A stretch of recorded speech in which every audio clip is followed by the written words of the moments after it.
making some serious money. So at the end of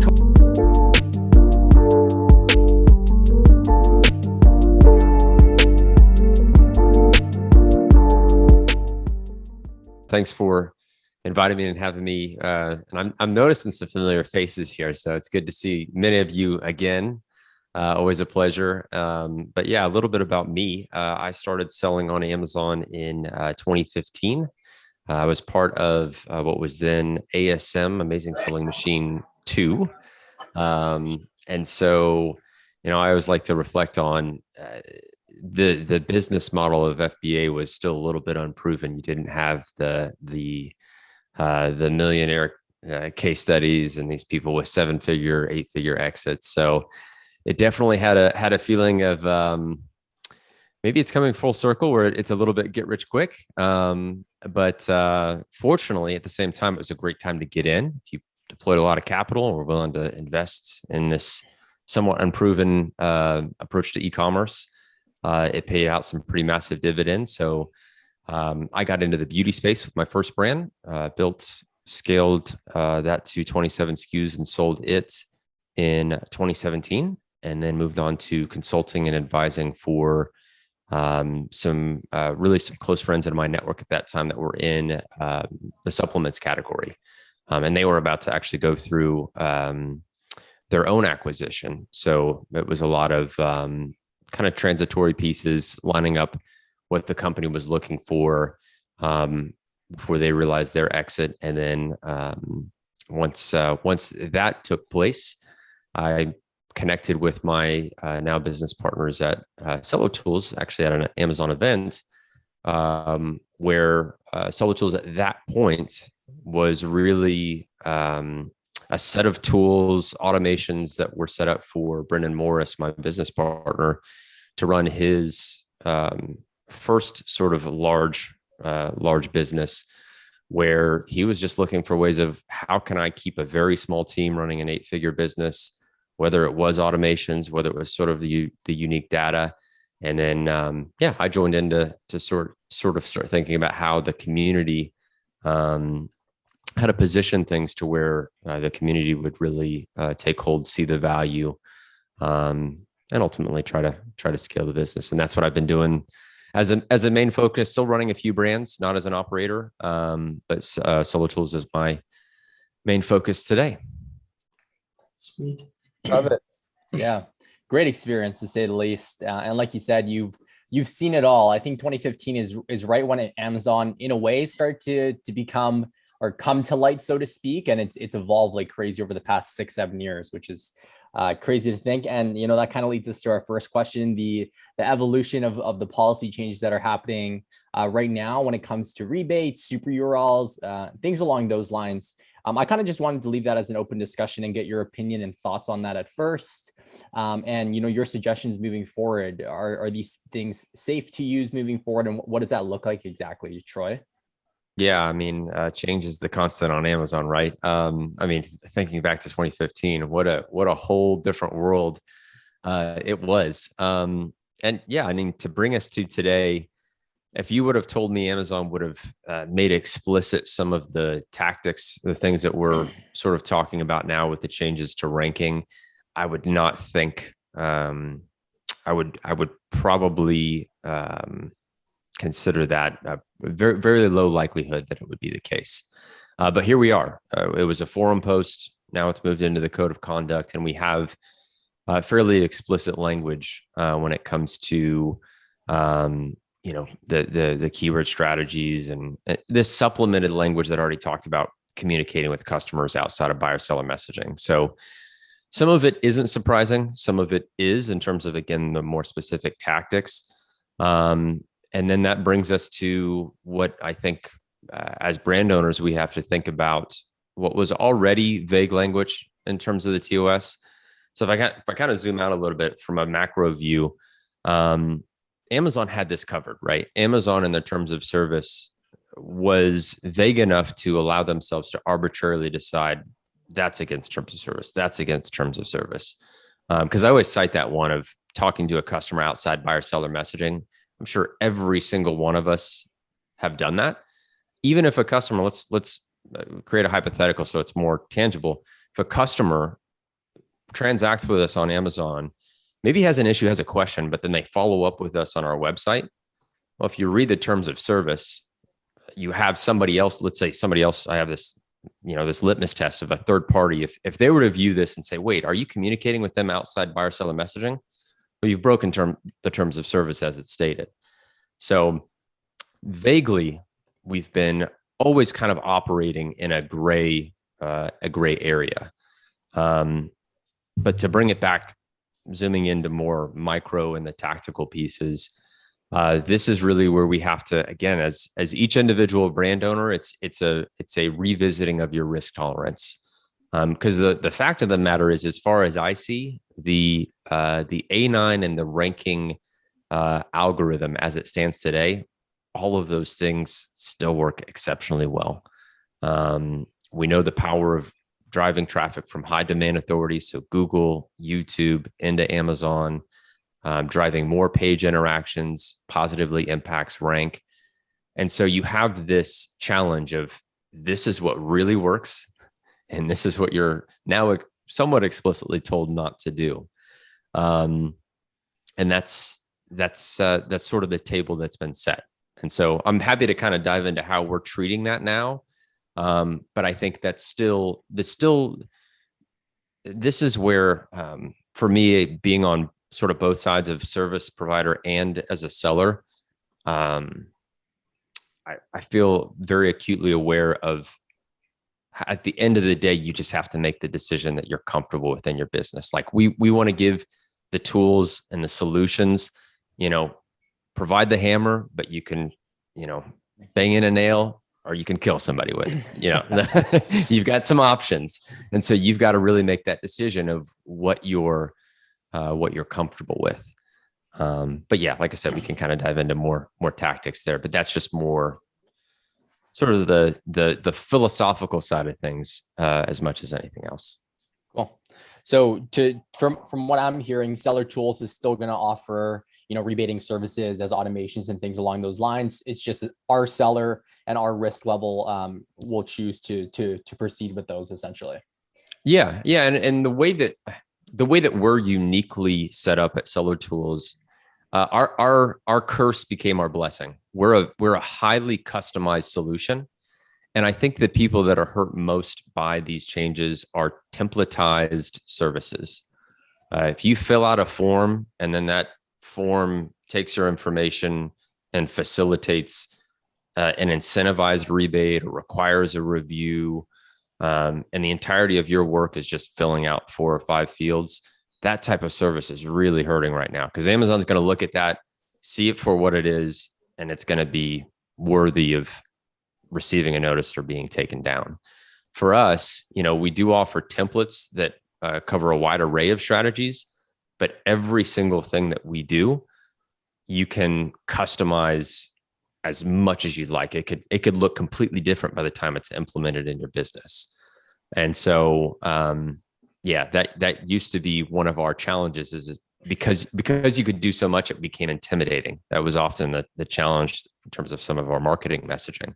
But it's now an advantage where it's like, no, actually, you could do whatever you'd like with that. You want to tweak this to a BOGO offer. You want to, instead of do a rebate, yes, you can still verify orders, but maybe it's a promotion on a accessory to your product. There's all kinds of ways that you can still use the strategy that's focusing on customer ownership and list building. But the execution can really be tweaked based on that risk tolerance and what you're trying to achieve. Makes sense. So like Elite Seller, for example, it's a plug and play system where you just fill in forms, generates your flow, your funnel, whatever that looks like. Right. And I mean, and again, I feel terrible for those guys. I would not want to, and we know, Ian and Josh, and the idea that Amazon's just going to abruptly send you a notice and, your business is, and they've got employees, they've got people they've got to care for. So it's really unfortunate. And I wouldn't wish it on anyone, that they would lose some of their access. But I would almost say in the two, because obviously we've got Rebate Key and Elite Seller, Rebate key is the one that the target is more honed in on, because that is a little bit more of the templatized form submission. You kind of know it when you see it. It's exactly what Amazon's kind of, shining a little bit more of a light on right now. Makes sense. Cool. You chat about algorithm, and I think this is always an ongoing question for myself, and I know a lot of the people in here, and understanding that. One thing that you mentioned was, driving external traffic from high authority sites, domains, and also just diversification. What other components does the algorithm look at when you're trying to increase rank? Let's put a launch into perspective. What are some of the key components that are heavily affected or have higher weightings in terms of boosting your rank up? Yeah. External traffic remains huge as a factor, and we do emphasize and prioritize the higher domain authority. And we also think about that again in terms of the predictability of signals. It's another big knock on templatized services. Quality of buyer is still really important right now from Amazon, on the extreme. So both in terms of seeing the ranking impact when you drive in external traffic with utilizing higher quality buyers. But then on the other side, when we talk about review wipes, review suppressions, review removals, even account notices, in the past 2 or 3 weeks, we see notices. We kind of monitor some of the groups that more actively display notices from the overall community, and we were seeing diminished visibility based on review activity. And there is this constant in that thread, the variable, and this is a bit of our hypothesis, is that is linked to lower quality buyers attempting to leave reviews and leave reviews at scale. If you run if you run a account health report, and you sort of have to get this let's say behind the scenes, if you run an account health report, we've been able to sort of verify from Amazon that this fingerprinting is taking place, both at the account level. So they're watching accounts that have a consistent or a high volume of lower quality buyers interacting or buying from that brand. I was going to even mention we had an example where one of our partners was able to get on a call with an Amazon rep, and essentially verify what we were seeing in this account health, is that the buyer quality is just it's a factor that we've sort of known. Now we've been able to pull out even more examples. And, for us on the service provider side, it's a question, okay, well, if this remains a constant, how do we provide some amount of visibility or insight to where brands could utilize this for both, again, the ranking impact, but then account safety and mitigating review suppression. External traffic, buyer quality is another big one. The one that's often overlooked but makes up a large majority of the popularity score, which is kind of an old phrase now. Popularity score. Amazon used to make this visible some years ago, but if you look at if you're actually able to review some of the documentation, page interactions make up a bulk of the A9 rank factors. And what page interactions entail is essentially how long and the type of interactions that a customer or potential customer makes within a detail page. Are they viewing the images? Are they watching videos? Are they scrolling through reviews?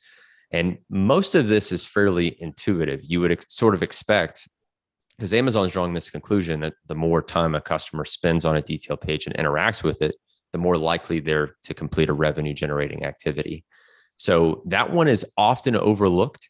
And we can, of course, we can address that more explicitly. This is where you get the add to carts, the wish lists that would work sporadically, which are page interactions in and of themselves. Or we can do it more implicitly, where you just do, exceptionally well listing optimization. You've got every image filled out. You even do small things. Make sure that you're using the 72 pp, the meeting the style guidelines, high resolution images, so they're zoomable. That's more page interactions right on the listing. So those are three really big ones. For some reason, the fourth one is slipping my mind, but I actually wrote an article that had four points.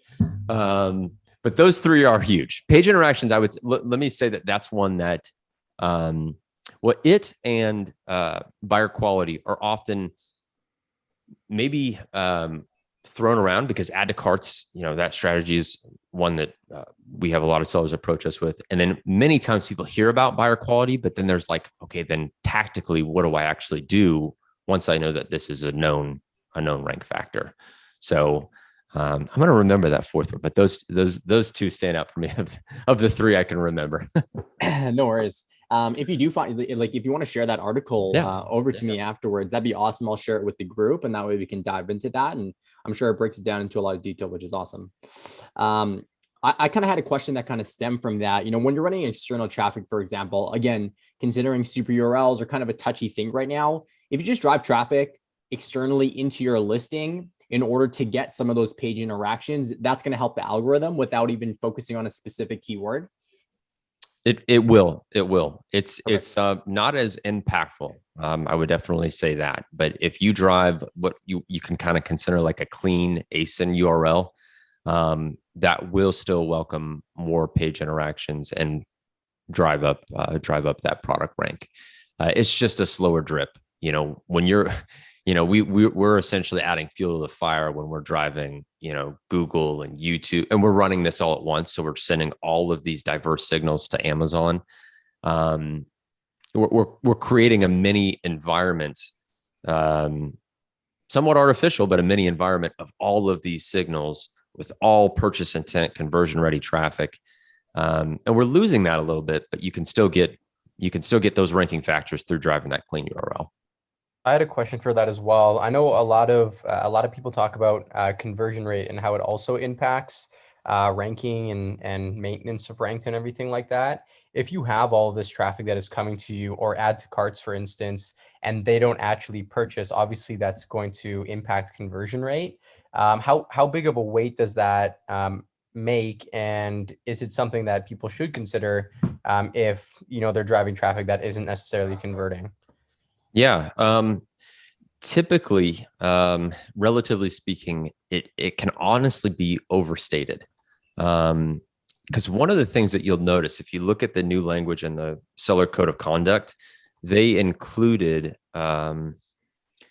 it's totally slipped in my mind, but they included language that alluded to, because one of the strategies that would work extremely well to impact page interactions would be to run bots. And what bots created was artificial traffic, what Amazon calls invalid traffic, to a detail page. And so what would happen is that you would, or your competitors, whoever's using these bots, would drive thousands, tens of thousands of simulated bot activity on a listing.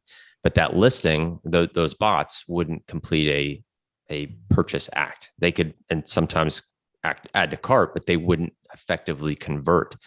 However, because it's a more heavily weighted on the page interactions side of the equation, that in and of itself would drive rank. And so what we would do, and I would find this in the tool, where you would actually start to see search volume based branded keywords, search volume drive up incredibly high. Well, that's botted traffic.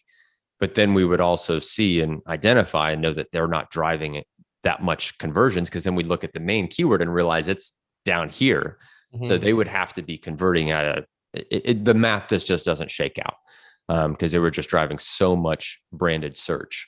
So those examples, I think, really illuminated for me. They're anecdotal, but they're really good examples of knowing that, yes, Amazon wants conversions, but that popularity score, it's more than 200 factors. They're looking at a long list of things to ultimately arrive at what results not only they should present, but then prioritize in the search results. So kind of a long way of saying it, but it's one of the things that I try to call out is that we think it's actually more intuitive to think that conversion rate would be like the cream of the crop, but people have sort of manipulated the algorithm with knowing that that's not, it's not as heavily weighted as you would necessarily think. Makes So sense. Troy, to clarify that, if you were to rank the importance of different things that impact ranking, what do you think are the top three, or maybe even in the order of priority as well?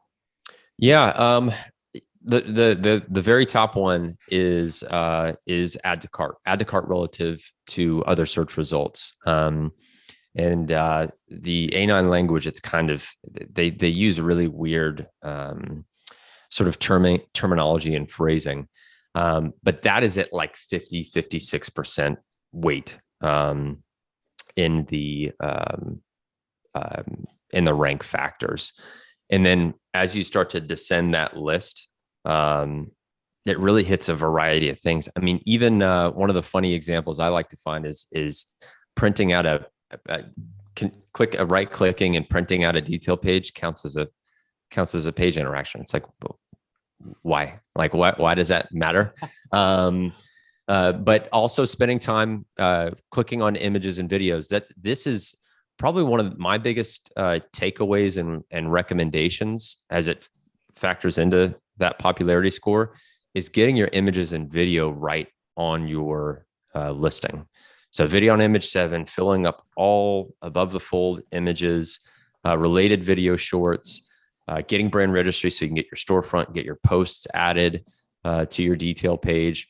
Because what I see, because what I've mentioned is that I haven't seen anything that there's been major changes to the algorithm, but what I could foresee is there being a greater emphasis on the things that Amazon's making available, of them continuing this path of like behind brand registry, everything they're rolling out that's kind of the value add is saying, well, we want to reward, because brand registry it's sort of a gateway of authenticating and building in that trust and authority behind a product and a brand.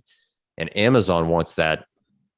Amazon wants that. The FTC wants that. Like everybody who is interested in consumer trust really wants all of those things in place. So sorry, I'm kind of going down a little bit more of a tangent, but I think that's, if we're sort of looking to 2022, that's where I think we think as sellers, okay, what can we do? What's Amazon focusing on? So how can we also act in kind, and how that will probably take us into what matters most for ranking and visibility. Right, and I'm pretty sure external traffic is valued heavily as well. Let's chat more about it, because I think that's where we have a lot of control over stuff we do for external traffic. What would you consider to be a really successful strategy in terms of creating external traffic, or maybe the best form of external traffic that you would recommend? Yeah, I think it's really important right now. So for us, my stance is running post-purchase strategies is really important, because the premise is that you have a list. And if your list is current customers, people that have already voted with their dollars and have invested in your brand and product by completing that purchase, that's the warmest, most receptive audience for subsequent offers, for building loyalty, providing support. And so that's really the great starting place. And then as we think about, okay, well, now we have this customer list and we're ready to run a promotion or leverage external traffic. One of the great ways to think about it tactically is the diversification of sending that traffic to your detail page. And the mechanisms we use, and you can use, landing pages, however you want to control that traffic. What we like to use is ManyChat. It's really effective for this. And I think you guys might have had Tyler on a previous chat. He's done a great job. I want to give him credit for terming and kind of pioneering the strategy of link laundering. And it's sort of just a fancy way of sending customers to other social media channels before they end up on your detail page. So if you kind of view your detail page as the centerpiece, you've got a variety of social media channels that you're directing them to, and then guiding them to complete the purchase or activity or whatever, as part of that promotion is taking place. But as I mentioned, what we do emphasize is Google and YouTube. Those are the highest domain authority, the most heavily weighted. And YouTube allows us to have a little bit more creativity, where we can have a video that is a founder video, an FAQ, an unboxing, something that's of unique value specific to our product and sort of our ideal customer, that then still says, hey, find us on Amazon. And this is where I think the execution of a strategy like this comes even more into question, where, are you comfortable with search, find, buy? Are you comfortable with an optimized link? Do you want a call to action? And I've seen this too, where somebody just says, find our product on Amazon, and the door is just open. You may have a promotional code or offer there, but how you're at that final touch point, that little last mile of how you're actually getting them into your detail page, is really just something, again, I think you've got to be comfortable with. I don't think search, find, buy is ever going to go away. If you own your space, word of mouth is search, find, buy.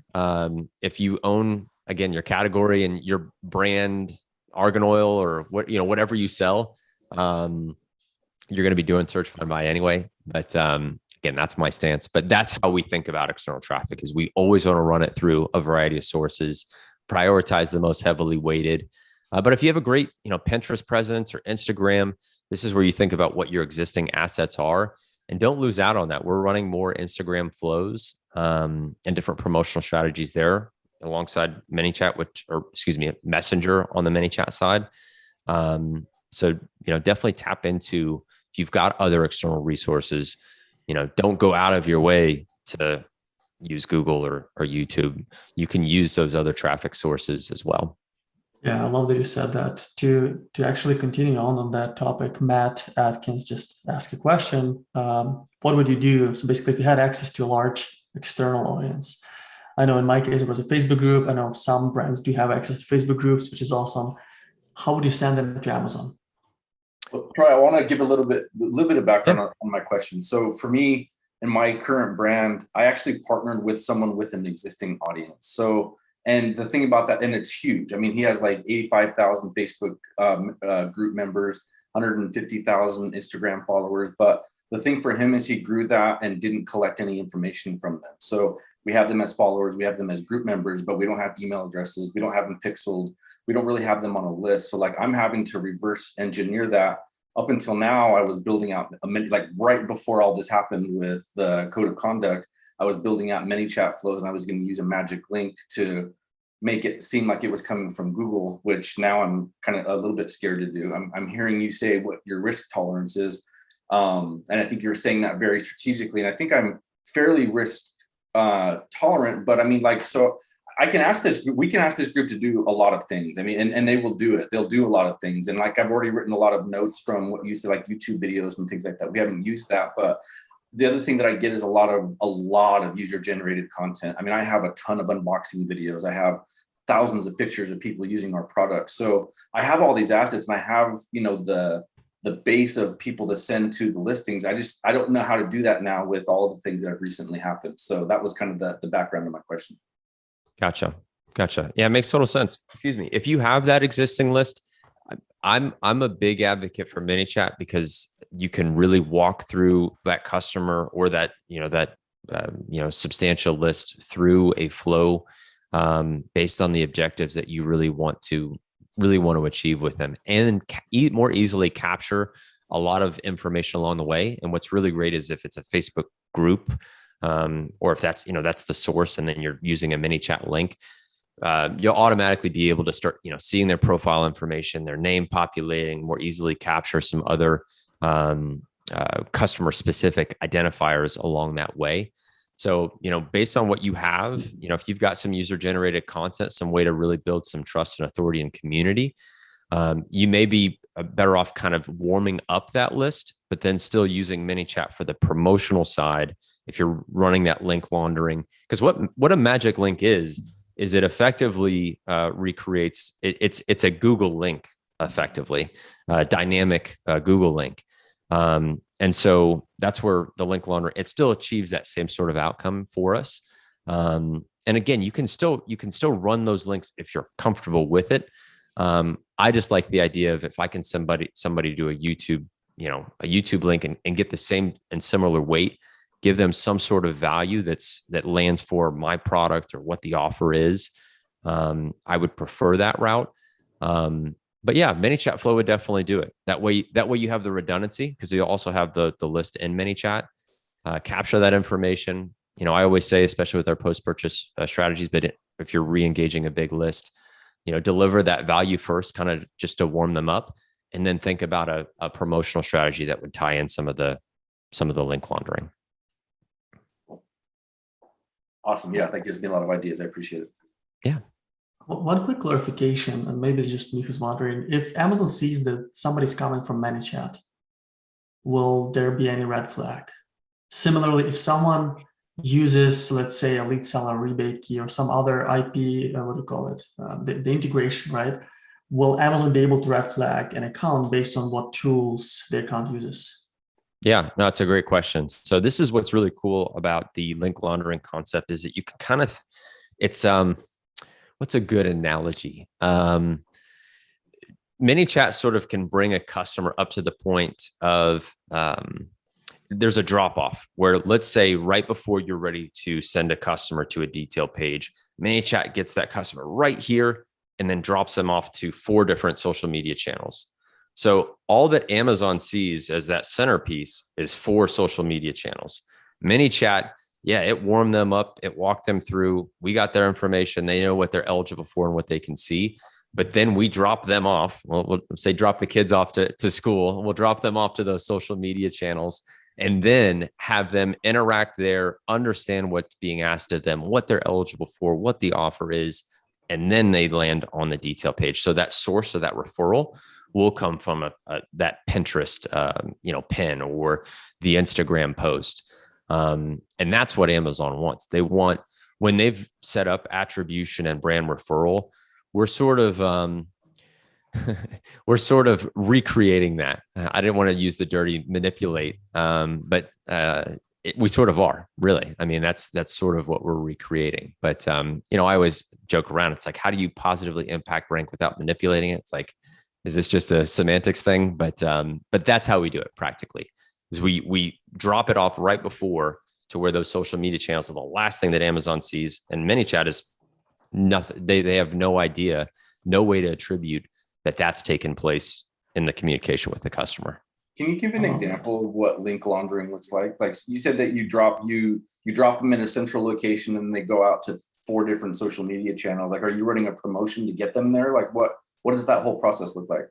Yeah. So let's say we were running a BOGO promotion. So we clarified, buy this product, get this product for free. They're both in our FBA inventory, so we can use MCF orders to send both products. So we'll send that message out to customers, let them know, have them opt in. Then we will say, great, if you're interested, go here to check out. Let's say we use what we'll use in ManyChat, a specific features, we'll use a randomizer. And so we'll cut up that group of, let's say, 100 customers and take a third, and have them go to 3 different, let's say, YouTube, we'll say Instagram, and we'll say Pinterest. And we'll have on each one of those social channels clear messaging for the same BOGO offer that they've just seen. So it's a pin, if it's a YouTube video, and then we'll have a call to action with each one of those of what they need to do next when they land on the detail page to fulfill or take advantage of that. In this case, the BOGO offer.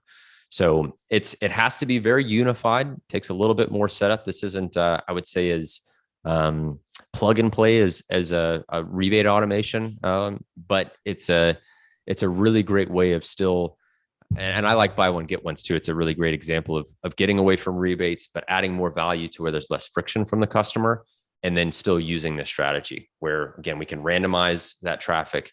Say now you're part of our YouTube audience. Yeah, go here, check out this video.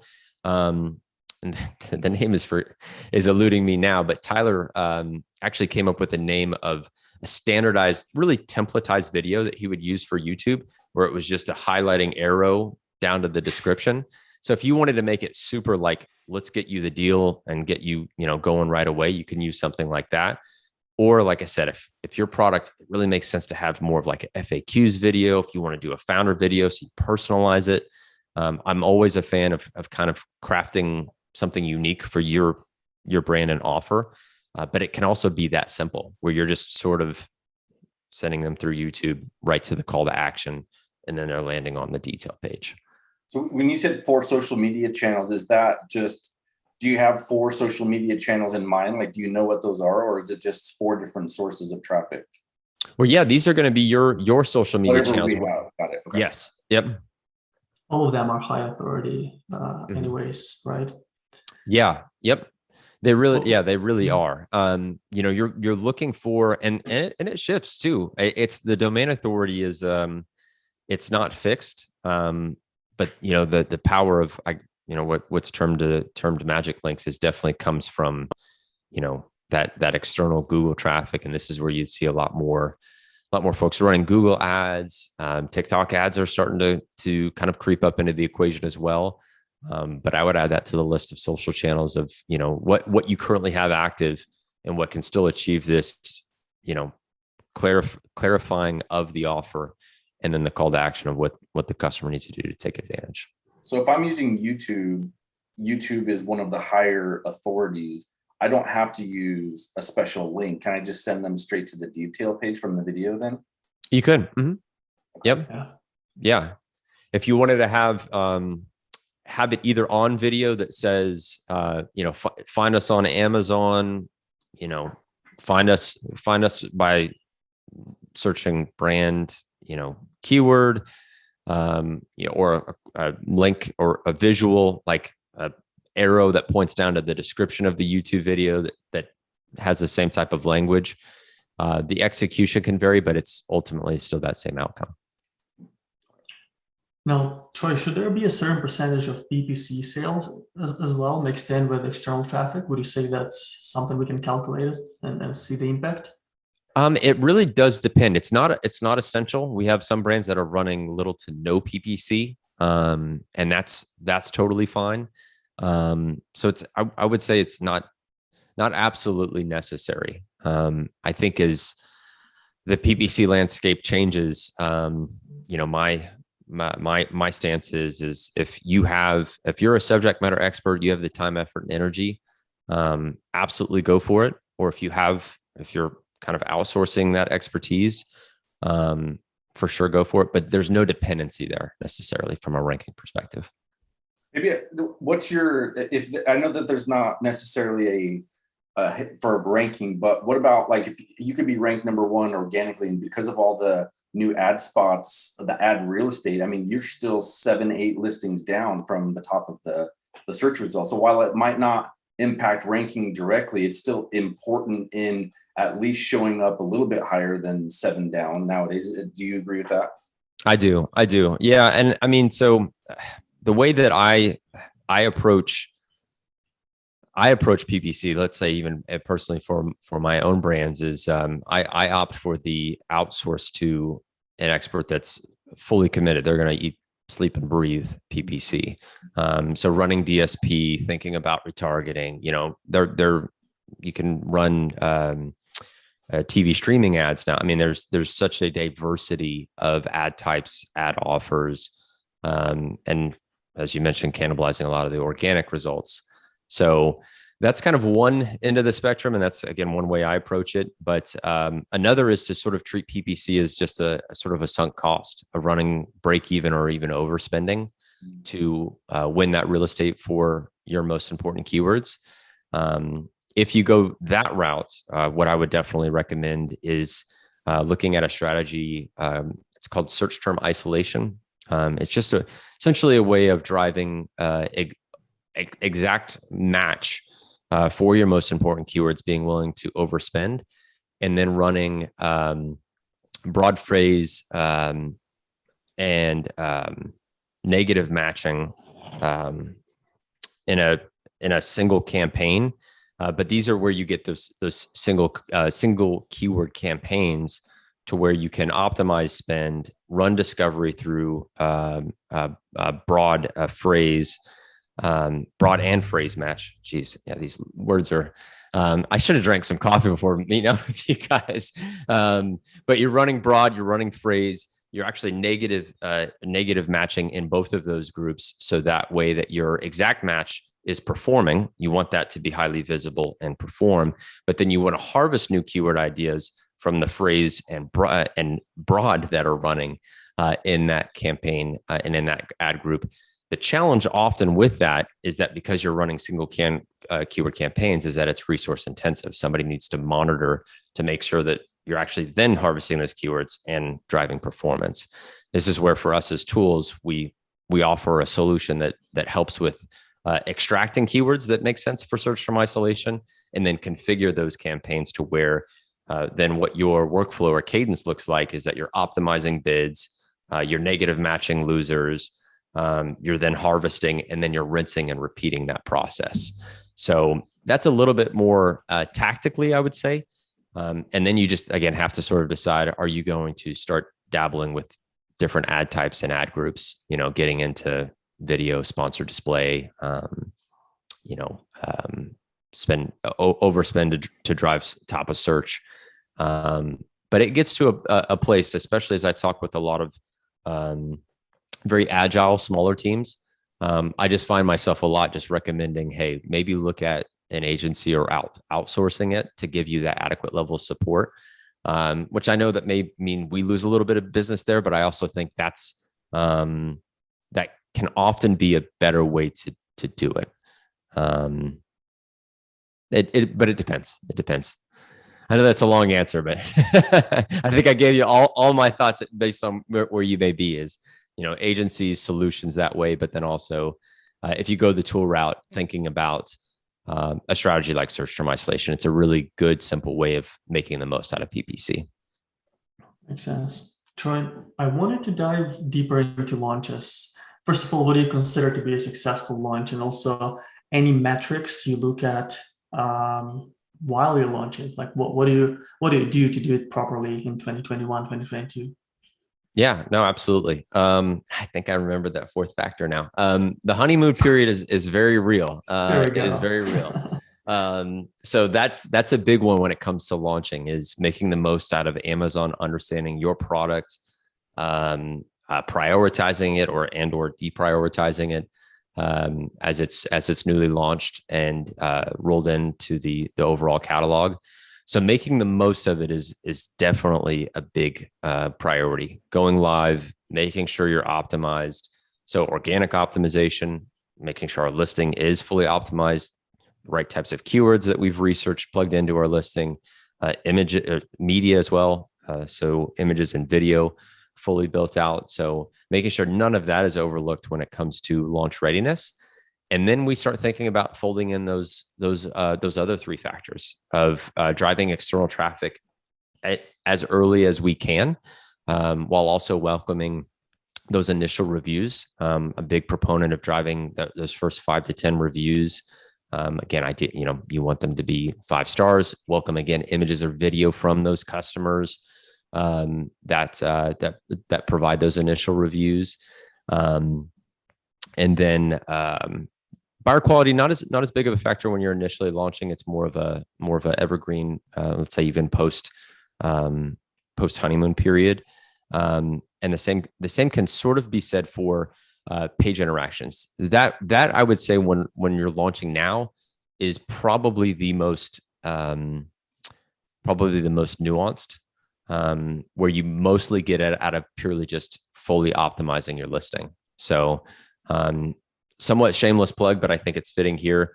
Running LQS Pro, one of our, and it's a free feature in Seller Tools as part of our Chrome extension, is without question, and all credit goes to our team. It is the most detailed way to know if a listing is fully optimized.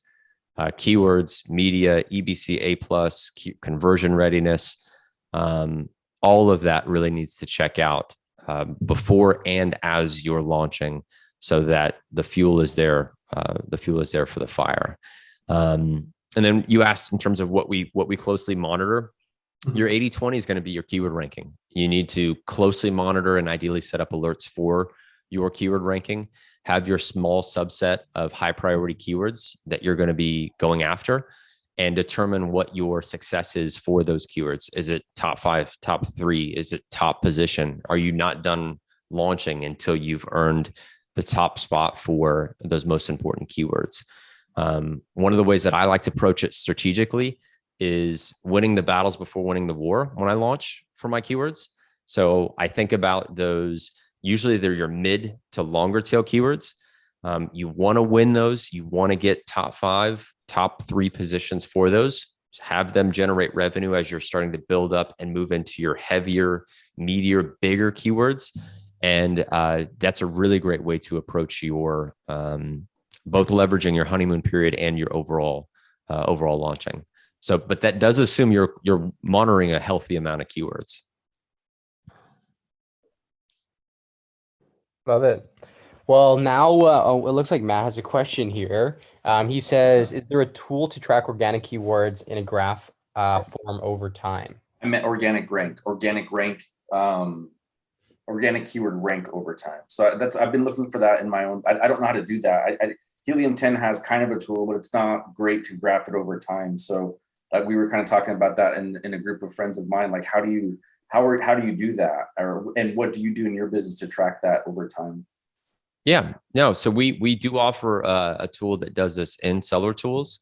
The way that I actually do it, because we have it as part of the application where you can go in, look at the keyword, and then see the graph, sort of the visual of that change in performance at the keyword level.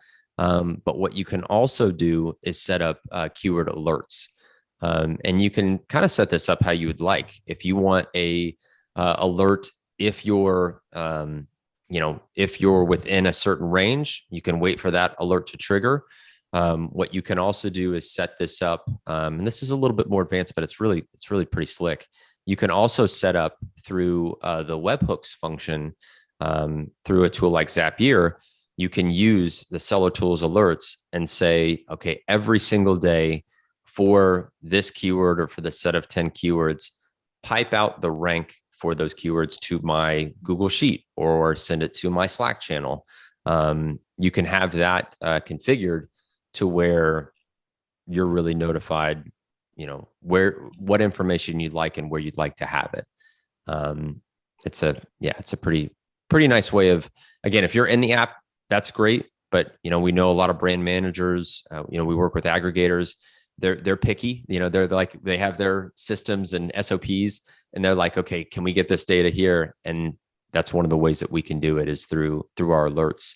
What you'll notice in there is the ability to drop in a URL, and that's a perfect place to put a webhook. And a webhook is just waiting for a trigger. And then when you set it up, you can decide, okay, once that trigger is realized, if it's a daily check, if it's a ranking that's hit, what needs to happen next? And like I said, that can get really advanced. It can get really cool where it's like, if you drop out of ranking, we've had guys that will set up promotional emails that'll go out if ranking drops, X number for a keyword, or an email, or a mini chat broadcast, or, you can do all kinds of really cool stuff with that. Love it. Okay. Thanks. That's powerful. Holy crap. I never thought about that, but an alert that runs an automation to drive rank instantly, that's a game changer. Yeah, it's pretty dense. I won't lie to you there. It gets pretty dense. I can imagine. But I mean, again, I know a lot of folks just like, hey, if our team is already in Slack, we've already got people assigned to, brand managers that are overseeing these ASINs.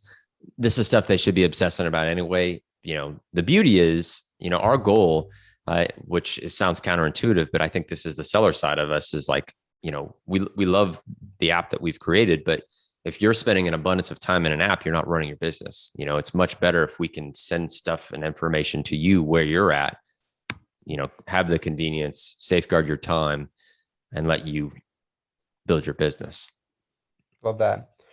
All right, Troy, this is, so the last question that we have on the list here is, in terms of like automating the launch process or ranking process, but also just automations as a whole, What are some of the key tools that Seller Tools provides? And it also, if you want to as well, what other tools do you guys have down the line that you guys are willing, or you're willing to share with the group here? Yeah, no, it's a great question. I would definitely say alerts. That is one that you can get really creative with, because we're touching more on what I call performance alerts when you look at keywords. But of course, like your subset of your top 10 keywords, you can set alerts for ranking. You can set alerts for indexation. So you could do all this really great keyword research and then come to find out you've not been indexed for that keyword for, days and weeks. So letting a tool do the heavy lifting for you there is ideal. Some of the other automations that we have is the review request feature allows us to use the Amazon API to automatically send out the TOS compliant emails from Amazon. It takes like 60 seconds to set that up. You just turn it on, make sure it's synced up with Seller Tools with the Amazon API. And that's essentially what we do, is that you have Seller Tools, knock on Amazon's door. Hey, for this order, can we send out a review request? And we'll just consistently check with Amazon to see if that can go out. And then we just have a dashboard where you can watch those requests being sent over time. Also has the ability to kind of filter out. Let's say you want to wait until somebody's purchased a second time. You want to exclude people that are buying discounted products or that are on subscribe and save or have left negative seller feedback. There's some really cool filters that you can set at the account level and at the product level that determine what kind of review requests do go out. We do still a lot of automation with ManyChat. I would not overlook that necessarily.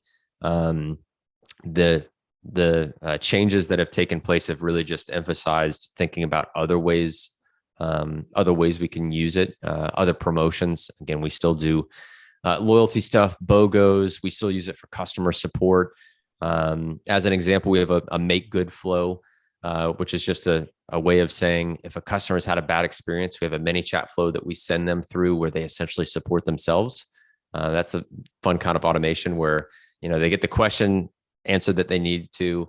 If come to find out they need a new product, they can actually pick that themselves. It automatically sends them the product through the MCF order function.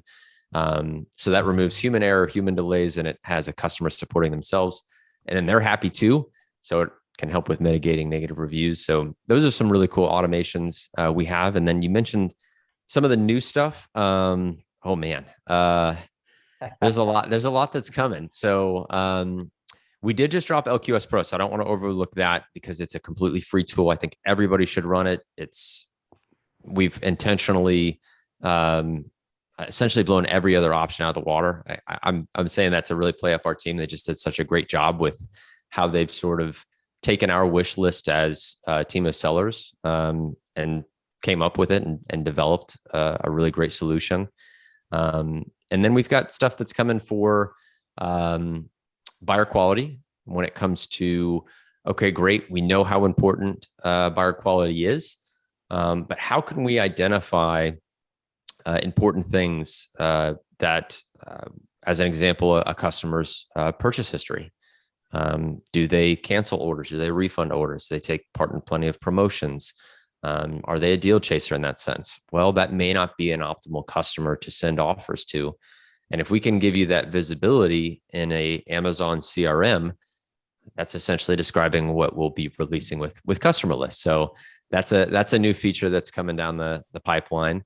The other one I'll mention is if you haven't already, take some time to look at Amazon's Product Opportunity Explorer. What people are paying for now in terms of estimates, Amazon has rolled out from the source for free. So we are going to have a lot of aimed at add a lot of value to that.